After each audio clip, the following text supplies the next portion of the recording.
from out of those years of bloodshed and creed and faith, but not for all.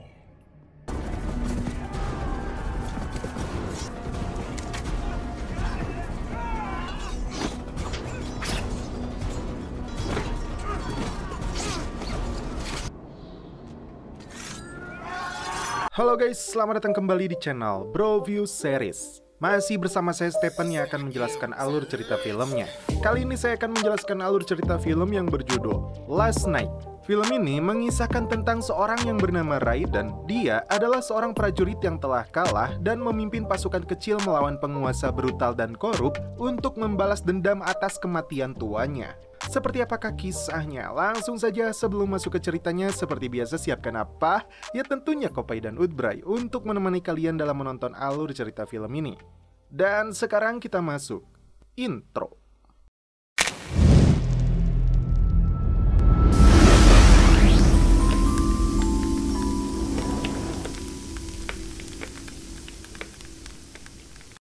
Di awal film, diperlihatkan unit pasukan khusus kerajaan yang selalu menjaga nilai integritas dan tradisi ikrar kesatria.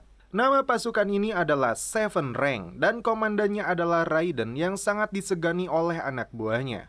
Tiba-tiba serangan datang ke arah mereka.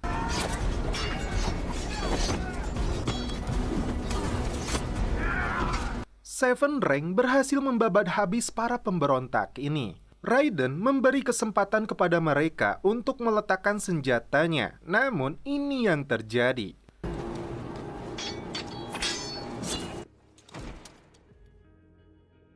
Seorang utusan kaisar datang membawa pesan untuk Lord Bartok, seorang bangsawan sekaligus komandan tertinggi dari Seven Rank. Utusan ini awalnya merendahkan Raiden sebagai seorang prajurit bawahan. Namun setelah dia mengetahui orang yang berada di hadapannya adalah komandan Seven Rank, utusan ini langsung meminta maaf kepadanya. Setelah membaca isinya, Lord Bartok langsung melempar surat tersebut. Terungkap dalam pesan itu, Lord Bartok ditugaskan datang ke ibu kota untuk bertemu dengan Menteri Gezamot dalam rangka meninjau kembali perjanjian politik baru. Lord geram karena dia tahu Geza adalah seorang menteri korup yang bersembunyi di belakang kaisar dan digadang-gadang akan menggantikan ketua dewan. Lord Bartok yang anti KKN tidak akan membiarkan menteri itu mengotori ibu kota dengan uang suapnya. Lord yang sudah tua dan memiliki penyakit ini memiliki seorang istri dan satu orang putri.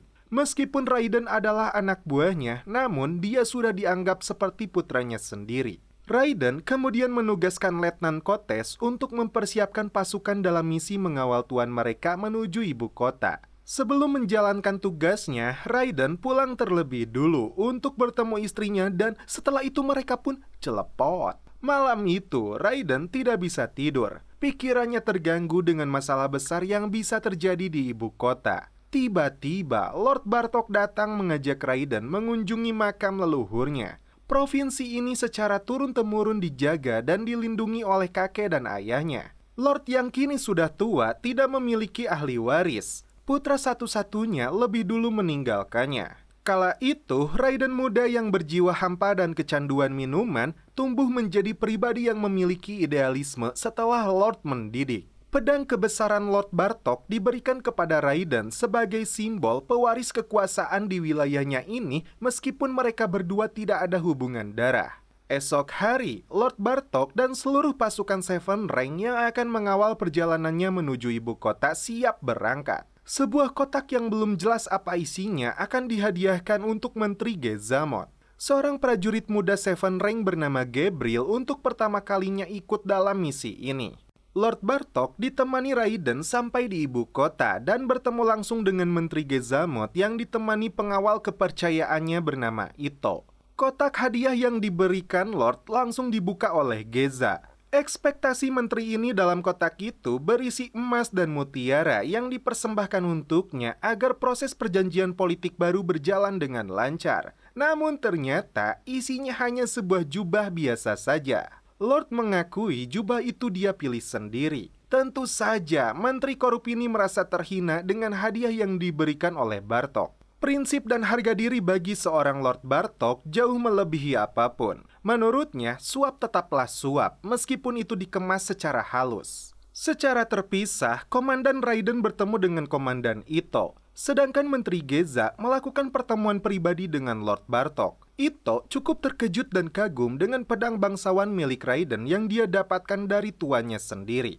Geza mengajak Bartok masuk ke dalam ruang favoritnya yang berisi ribuan koin emas yang dia dapatkan dari hasil suap. Dengan tegas, Bartok tidak akan memberikan sepeser pun uang suap kepadanya, meskipun dia mengancam akan melaporkan penolakan perjanjian politik wilayahnya kepada Kaisar. Geza bahkan berjanji akan mengambil alih seluruh harta dan kekuasaannya. Tiba-tiba, penyakit kronis yang diidap oleh Bartok kembali kambuh. Menteri korup ini memukuli Bartok dan hampir saja membunuhnya.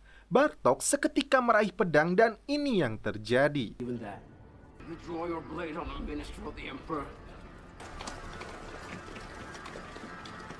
Kejadian ini sampai ke telinga Kaisar hingga digelarlah sebuah persidangan terbuka. Lord Bartok dituduh telah menyerang Menteri Geza yang dianggap mereka setia kepada Kaisar. Di hadapan Kaisar dan seluruh pejabat istana yang hadir, Lord Bartok tidak sedikit pun membantah perbuatannya. Namun satu hal yang ingin dia sampaikan kepada mereka, semua ini dia lakukan untuk menjaga kehormatannya. Faktanya, Gezamot telah terang-terangan memaksanya untuk melakukan suap dan itu terjadi bukan hanya kepada dirinya saja. Bangsawan lain yang berada di tempat ini mendapat perlakuan yang sama, namun tidak satupun dari mereka yang mau bersuara melawan ketidakadilan. Satu-satunya penyesalan dirinya adalah tidak berhasil membunuh Gezamot. Kaisar tidak bisa menerima pengakuannya tanpa adanya bukti dan hukum harus berjalan. Klan Bartok akan dihapus, keluarganya akan diusir dan dia sendiri akan dipenggal kepalanya. Seketika Raiden melakukan protes. Penasehat Kaisar pun sudah mengingatkan hukuman seperti ini tidak pernah terjadi sebelumnya kepada seorang bangsawan. Namun dengan liciknya, Geza kembali mempengaruhi Kaisar untuk menugaskan Raiden sendiri yang melakukan eksekusinya. Sontak Raiden terpancing dan mengeluarkan senjatanya. Namun dengan bijaksana, Lord Bartok menyuruhnya untuk melakukan tugas ini. Mati dengan pedangnya sendiri jauh lebih terhormat dan dia yakin klannya akan bertahan melalui dirinya. Dengan terpaksa dan meneteskan air mata, Raiden melakukan permintaan tuannya.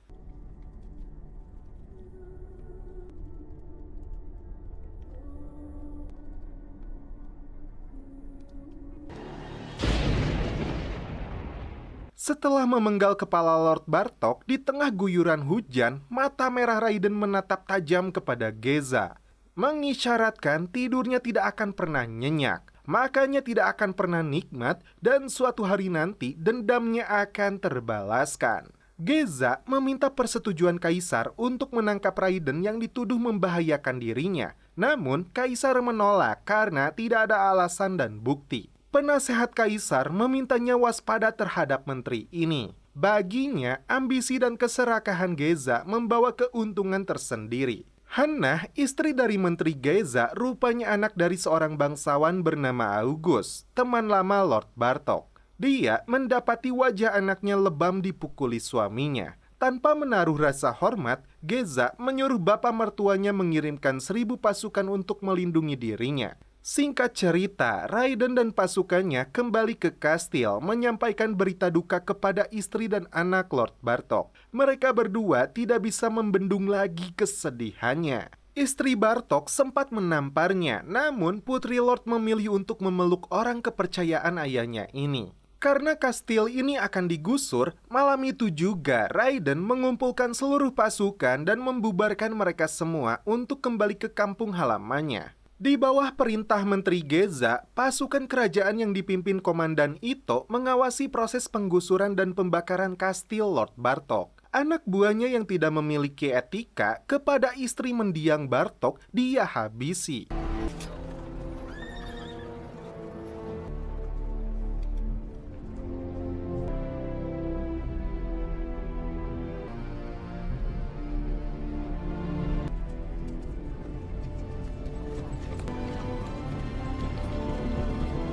Raiden hanya bisa melihat dari jauh istana tuanya kini rata dengan tanah. Dia dan istrinya pun kini hidup miskin tanpa pekerjaan. Mengunjungi sebuah bar dan untuk pertama kalinya lagi dia minum. Tanpa dia sadari, Ito selalu mengawasi pergerakannya. 1 tahun kemudian, untuk bertahan hidup, beberapa anak buah Raiden terlihat menjalani profesi masing-masing. Di sisi lain, Menteri Geza semakin di atas angin. Terlihat seorang bangsawan yang memberinya 1 kotak emas sebagai suap untuk meringankan pajak. Bekas luka di tangannya itu adalah akibat dari hunusan pedang yang dilayangkan Lord Bartok 1 tahun silam. Istrinya Hannah dia perlakukan seperti seorang pelayan. Dipaksa mencicipi teh yang mungkin mengandung racun. Ketakutan Geza yang menjadi sasaran balas dendam dan pembunuhan tidak pernah berakhir. Sebuah gerbang besi yang sangat kokoh dia bangun untuk mencegah serangan terhadap dirinya. Selama ini, Ito ditugaskan untuk mengawasi pergerakan Raiden yang dianggap mengancam kehidupannya. Ito meyakinkan Geza dia dan pasukannya telah membubarkan diri dan hidup masing-masing. Di sebuah bar, Letnan dan beberapa mantan anak buah Raiden berkumpul. Tak lama kemudian, Raiden datang dalam kondisi mabuk berat. Beberapa pria mencurigakan terlihat mengawasi mereka. Malam berikutnya, seorang prajurit Seven Rank menghabisi mata-mata yang akan melaporkan mereka kepada Menteri Geza. Selama ini, Letnan dan anak buahnya diam-diam secara rutin berkumpul untuk melakukan perencanaan balas dendam terhadap Geza. Strategi perlu dilakukan karena penjagaan berlapis yang dilakukan pasukan pengawal menteri. Untuk menyusup ke dalam gerbang, mereka akan menyamar menjadi pekerja dengan identitas yang baru. Ada yang menjadi pekerja taman, sebagian bertugas memperbaiki menara, dan tukang gali sumur. Untuk bertahan hidup, istri Raiden terpaksa menjadi pengrajin keranjang. Istrinya begitu sedih dengan sikap Raiden yang kehilangan semangat hidup setelah kematian Lord Bartok. Mabuk-mabukan kebiasaan buruk lamanya kembali muncul. Tanpa mereka sadari, Ito terus mengawasi kegiatan Raiden dimanapun dia berada siang dan malam. Kehabisan persediaan uangnya, Raiden dengan terpaksa menjual pedang peninggalan Lord Bartok. Namun buruknya, uang itu dia gunakan untuk mengunjungi kupu-kupu malam dan mereka pun celepot. Istrinya marah dan menampar Raiden setelah mengetahui pedang itu dijual untuk sebuah minuman. Dia meminta dipulangkan ke rumah orang tuanya hingga Raiden mau merubah sikapnya kembali. Kembali ke istana. Ketua Dewan telah meninggal dunia dan sejak saat itu Kaisar mengangkat Menteri Geza sebagai penggantinya. Kaisar menugaskan Geza untuk meringankan pajak bagi rakyat kecil dan para bangsawan. Yang Mulia juga memerintahkan Geza menghentikan penerimaan suap dan obsesinya terhadap Raiden yang membuat pengawalan dirinya melebihi kaisarnya sendiri. Selama ini, Geza dihantui ketakutan dari Raiden dan keluarga Lord Bartok. Ito ditugaskan untuk mencari keturunan Lord Bartok. Orang yang dibayar Ito memperlihatkan Putri Bartok ke hadapannya yang kini berada di rumah bordir. Dia tampak senang saat melihat Raiden berada di sana dan mengira dia akan membebaskannya. Namun ternyata Raiden berlalu pergi. Langkahnya pun sempoyongan seakan tidak peduli lagi. Ito menganggap hidup Raiden sudah berakhir dan tidak ada lagi ancaman untuk Geza. Hal ini dia laporkan kepada tuannya. Menyadari orang yang membuntutinya telah pergi, langkah kaki Raiden berubah. Dia berjalan cepat penuh dengan ambisi dan optimisme untuk menyelesaikan yang tertunda. Selama ini, Raiden berpura-pura menjadi pribadi yang buruk untuk menghilangkan kecurigaan orang suruhan Geza. Pedang miliknya yang dia jual semata-mata adalah trik belaka. Bahkan wanita Uhui yang dia panggil sengaja menyamar untuk memperlihatkan peta istana Geza yang digambar di belakang punggungnya. Seluruh pasukan Seven Rank yang telah berikrar sebagai kesatria kembali dikumpulkan dalam misi balas dendam kepada Geza demi mengembalikan nama baik tuan mereka yaitu Lord Bartok. Di saat yang sama, 1000 pasukan milik August yang bertugas mengawal Geza telah dikembalikan. Geza mendapatkan sebuah hadiah cermin ukuran yang sangat besar dari bapak mertuanya ini. Menyusup dari berbagai sisi, pasukan Seven Rank di bawah komandan Raiden menghabisi satu persatu pengawal istana Geza. Our enemy will bear witness.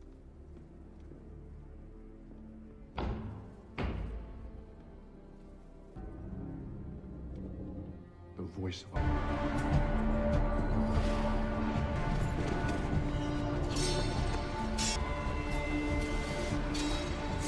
Salah seorang prajurit naik ke atas menara untuk memuluskan jalan Raiden. Cepat, tepat, dan senyap, itulah keunggulan dari pasukan Seven Rank.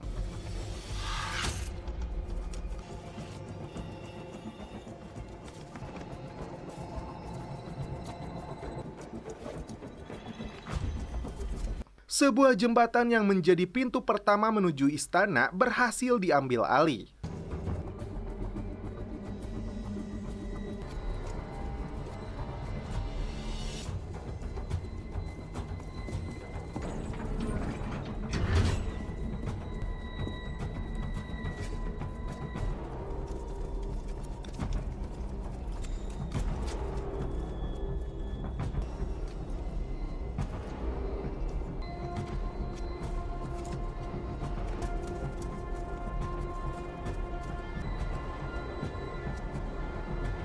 Masalah muncul setelah Raiden dan anak buahnya terciduk pasukan pengawal Geza.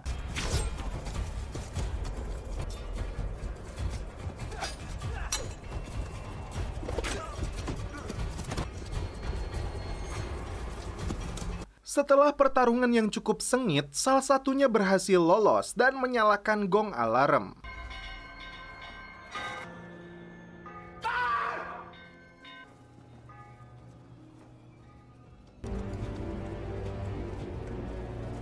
Seketika, ribuan pengawal Geza melakukan pengepungan. 4 prajurit Seven Rank mempertaruhkan hidupnya untuk menahan serangan agar Komandan Raiden bisa masuk. Jalan masuk Raiden kini hanya terhalang oleh gerbang besi.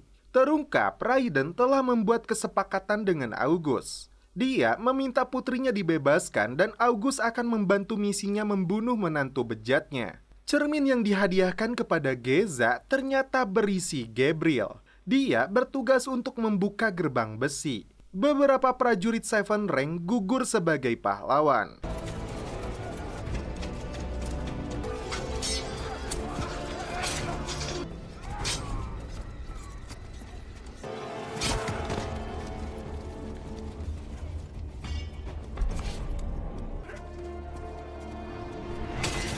Sebuah busur api berhasil meledakkan pasukan musuh.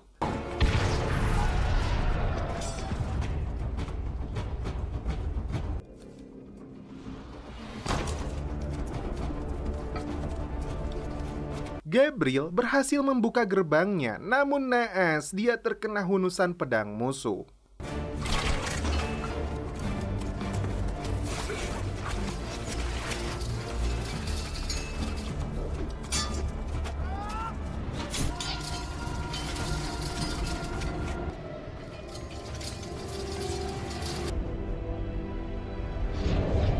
Letnan Koste terlambat untuk menyelamatkan hidupnya.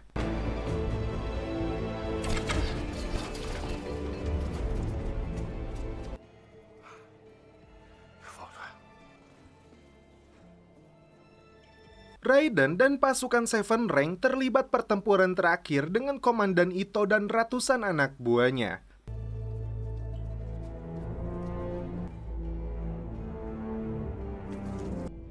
We have come for Giza Mod.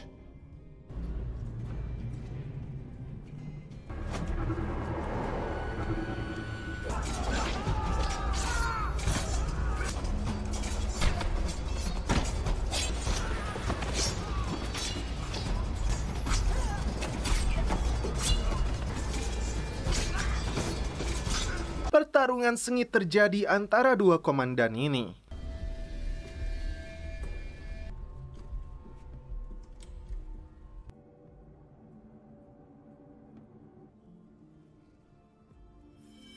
Satu sama lain melancarkan serangan hingga keduanya terjatuh.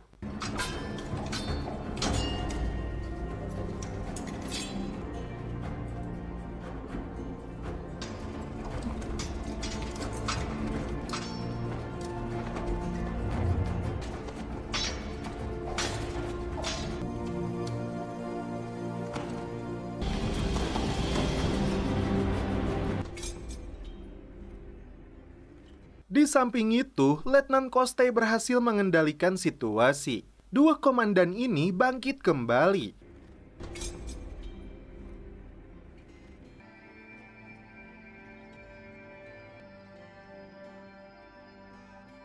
Hingga Raiden berhasil menghunus lehernya dan Ito pun tewas. Dan ini hukuman bagi Geza yang dilayangkan oleh Raiden menggunakan pedang Lord Bartok. Mampus! Misi terakhir Raiden adalah membebaskan putri tuanya untuk mengembalikan kehormatan Lord Bartok. Your father's honor has been reclaimed.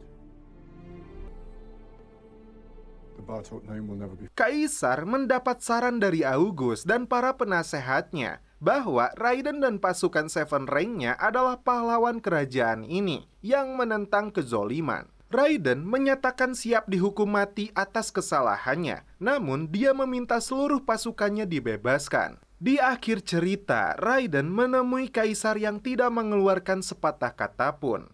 Lalu Algojo datang menghampirinya, dan setelah itu film pun berakhir. Oke guys, bagaimana menurut kalian alur cerita film dari Last Night ini? Menurut saya, nuansa film seperti ini sudah pernah dibahas dalam film seperti The Last Samurai atau 47 Ronin secara kekaisaran dan aroma revenge yang kental. Nah, kalau ada gizi atau pesan dalam film ini, saya kira adalah kalimat yang diungkapkan oleh Bartok dalam persidangannya, yaitu, kami menyediakan tentara, kami membangun jalan, kami mempekerjakan bangsa, namun kami tetap diam, sementara pundi-pundi kami dikosongkan dan kebebasan kami terkikis. Ada waktu di mana kita tidak berdaya terhadap ketidakadilan, tapi tidak pasti selamanya kita gagal memprotes. Dan setelah itu kita pun suruput kopai dulu.